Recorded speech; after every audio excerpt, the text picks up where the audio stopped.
اعوذ باللہ من الشیطان الرجیم بسم اللہ الرحمن الرحیم رب اشرح لی صدری ویسر لی امری واحلل عقدۃ من لسانی یفقہوا قولی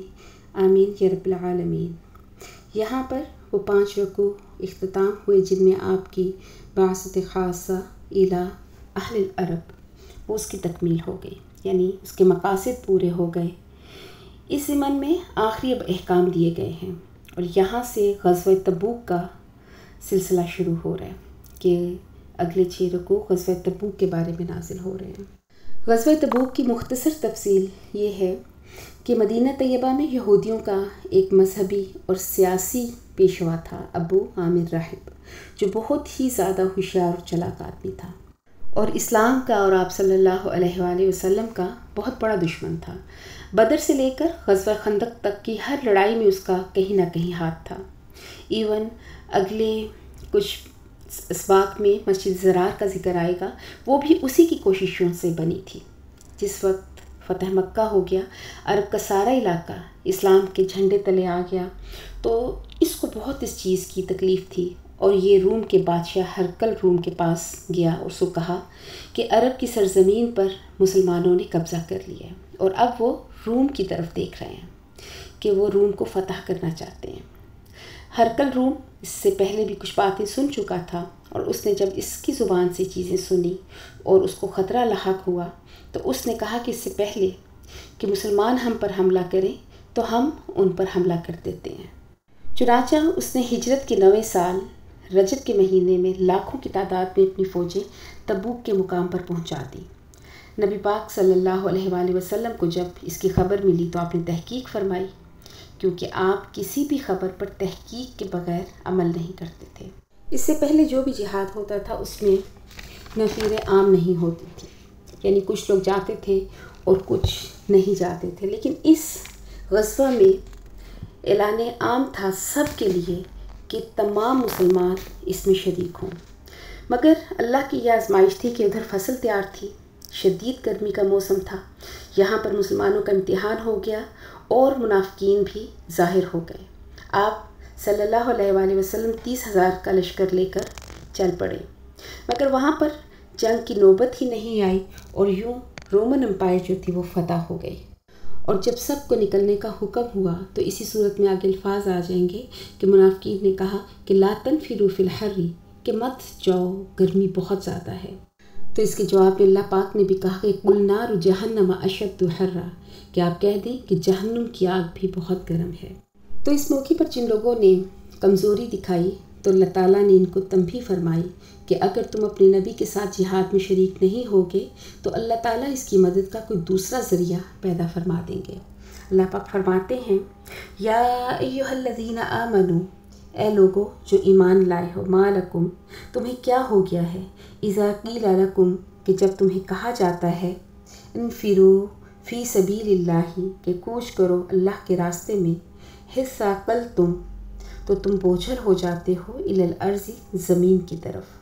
ارضیتم بالحیات الدنیا، کیا تم راضی ہو چکے ہو دنیا کی زندگی پر،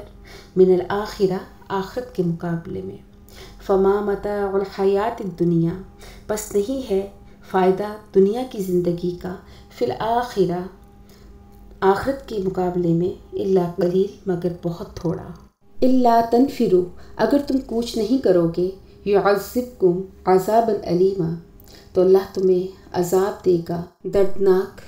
عذاب، ویستبدل قوما، اور بدل دے گا دوسری قوم کو، غیرکم، تمہاری جگہ، ولا تضروہ شیئا، اور تم اس کا کچھ بھی نہیں بگاڑ سکو گے،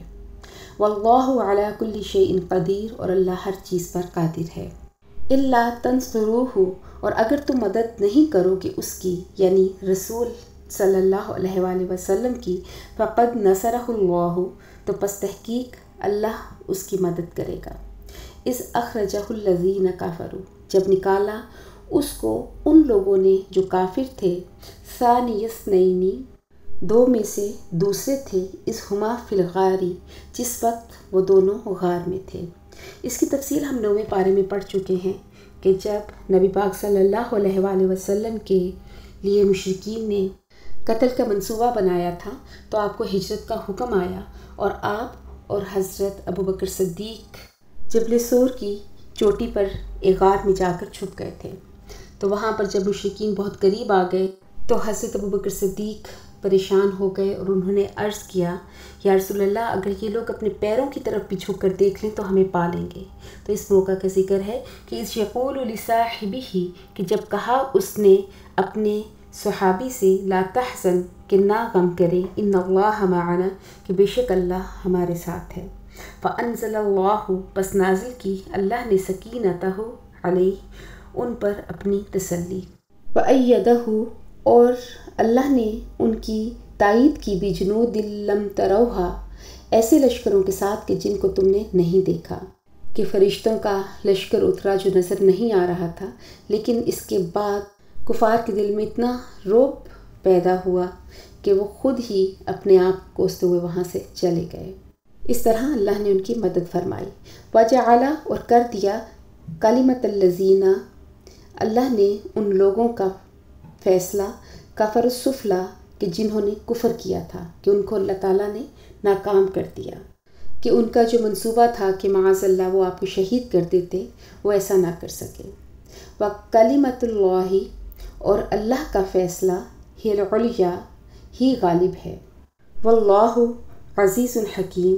اور اللہ تعالیٰ غالب ہے اور حکمت والا ہے۔ اس آیت میں اللہ تعالیٰ نے جو کہا کہ یا ایھا الذین آمنوا، کیونکہ بظاہر منافقین بھی کلمہ پڑھنے والے تھے، اس لیے یہاں پر اللہ تعالیٰ نے آمنو کا لفظ استعمال کیا، اور یہاں پر ان کو تنبیہ کی جا رہی ہے کہ کیا دنیا کی فائدے جو ہیں تمہارے لیے اتنے زیادہ اہمیت اختیار کر گئے کہ تم ان کی وجہ سے اپنے نبی کے حکم کو نہیں مان رہے، اور اگر تم ایسا کرو گے تو تمہاری جگہ اللہ تعالیٰ کسی اور کو لے آئے گا اپنے نبی کی مدد کے لیے، کیونکہ اللہ کا فیصلہ ہمیشہ غالب رہا ہے۔ پھر اللہ نے مثال دی کہ جب نبی پاک صلی اللہ علیہ وآلہ وسلم اور حضرت ابو بکر صدیق نکلے تھے مکہ سے، جس طرح سے ان کی غار میں مدد کی گئی تھی، تو جو اللہ اس وقت موجود تھا وہ اللہ آج بھی موجود ہے، وہ اللہ آج بھی اپنے نبی کی مدد کر سکتا ہے۔ جیسا کہ میں نے بتایا کہ جنگ تبوک سخت گرمی کے مہینے میں تھی، بہت لمبا سفر تھا، اور فصلیں بالکل تیار تھیں، اور نہ ہی اتنا ساز و سامان تھا کہ رومیوں کے ساتھ مقابلہ کیا جا سکتا۔ بظاہر یہ سب چیزیں نظر آ رہی تھیں، اور اسی لیے منافقین نہیں چاہ رہے تھے کہ جہاں سے مال غنیمت بھی ملنے کی امید نہیں اور جان بھی جانے کا زیادہ خطرہ ہے، تو ایسے میں کسی بھی طریقے سے اس جہاد پر جانے سے جان چھڑوا لی جائے۔ تو اللہ تعالیٰ فرماتے ہیں کہ انفروا، کوچ کرو، خفافا و ثقالا، ہلکے ہونے کی حالت میں اور بوجھل ہونے کی حالت میں۔ ہلکے پھلکے ہونے کا معنی یہ ہے، ایک تفسیر تو یہ مفسر قرآن بیان کرتے ہیں کہ یا تو تم غریب ہو، تمہارے پاس بالکل سامان نہیں، بالکل ہلکے ہو، کوئی سامان کا بوجھ نہیں، تو بھی تم اس جہاد میں شرکت کرو۔ کچھ لوگ یہ بھی تفسیر کرتے ہیں کہ جب انسان تندرست ہوتا ہے، اس کا جسم ہلکا پھلکا ہوتا ہے، تو بھی اس جہاد میں شرکت کرو۔ اور بوجھل ہونے کا معنی یہ کہ اگر امیر ہو، تمہارے پاس بہت سہولتیں موجود ہیں، سامان ہے بہت زیادہ، اور اس کی وجہ سے بوجھل ہو، تو بھی شرکت ضروری ہے۔ اور ایک معنی یہ بھی کیا جا سکتا ہے کہ اگر بیمار ہو اور بیماریوں کی وجہ سے بدن بوجھل ہے تو بھی جانا ہے، مطلب امیر ہو یا غریب ہو، تندرست ہو یا بیمار، اس سفر میں، اس جہاد میں شرکت ضروری ہے۔ وجاہدوا باموالکم، اور جہاد کرو اپنے مالوں کے ساتھ، وانفسکم، اور اپنی جانوں کے ساتھ، فی سبیل اللہ، اللہ کے راستے میں، ذالکم، یہ تمہارے لیے، خیر لکم، بہتر ہے تمہارے لیے، ان کنتم تعلمون، اگر تم جانتے ہو۔ تبوک کا معاملہ ایک علامتی تصویر ہے، جس سے معلوم ہوتا ہے کہ خدا کی نظر میں مومن کون ہے اور منافق کون۔ اس موقع پر روم جیسی بڑی اور منظم طاقت سے مقابلہ کرنے کے لیے نکلنا تھا۔ بہت ساری مشکلات تھیں، شدید گرمی، فصل بالکل تیار تھی، ہر قسم کی مشکل کا مقابلہ کرتے ہوئے شام کی جب دور دراز سرحد پر پہنچنا تھا، یہ بہت ایک مشکل کام تھا۔ پھر مسلمانوں میں کچھ امیر تھے، کچھ غریب تھے، کچھ آزاد تھے، اور کچھ اپنے حالات میں پھنسے ہوئے تھے،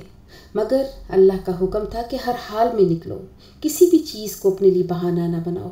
اس کی وجہ یہ ہے کہ اللہ کے یہاں اصل مقصد مقدار کا یا مال کا نہیں ہوتا، بلکہ یہ ہوتا ہے کہ آدمی کے پاس جو کچھ بھی ہے وہ اللہ کے سامنے پیش کرتے، اور یہی دراصل جنت کی قیمت ہے، خواہ وہ بظاہر دیکھنے والوں کے نزدیک کتنی ہی کم کیوں نہ ہو۔ اور منافق کی خاص پہچان یہ ہے کہ اگر وہ دیکھتا ہے کہ بغیر مشقت کے خدمت کر کے اگر ہم اسلام کی کوئی کریڈٹ مل رہا ہے، کوئی فائدہ مل رہا ہے، تو پھر تو وہ اسلام کی خدمت کرنے کو تیار ہے۔ لیکن اگر کوئی مشکل، کوئی تکلیف درپیش ہو تو وہاں سے وہ جان چھڑانا شروع کر دیتا ہے۔ تو اگر آپ آج کے مسلمان کے حالات پر نظر ڈالیں تو آج ہم ان آیات کی منہ بولتی تصویر ہیں۔ آج فلسطین کے مسلمان، آج کشمیر کے مسلمان، جس جگہ بھی مسلمان سب پس رہے ہیں، دوسرے سب مسلمان کھڑے تماشا دیکھ رہے ہیں۔ کیوں کہ اس وقت ہر ایک کو اپنی اپنی دنیا کی ضروریات نظر آ رہی ہیں، اپنے اپنے فائدے نظر آ رہے ہیں۔ کسی کو اپنی جان پیاری ہے تو کسی کو اپنا مال، جو حدیث پاک میں نبی پاک صلی اللہ علیہ وآلہ وسلم نے کہا تھا کہ میری امت وہن کی بیماری میں مبتلا ہو جائے گی۔ تو آج ہم وہی مسلمان ہیں کہ جن کو مال کی محبت اور موت کا خوف ہے، ورنہ اس وقت کوئی دوسرا ہمارا مسلمان بہن بھائی تکلیف میں نہ ہوتا۔ اللہ پاک ہمیں ہدایت دے اور اتنی طاقت دے ایمان کی کہ ہم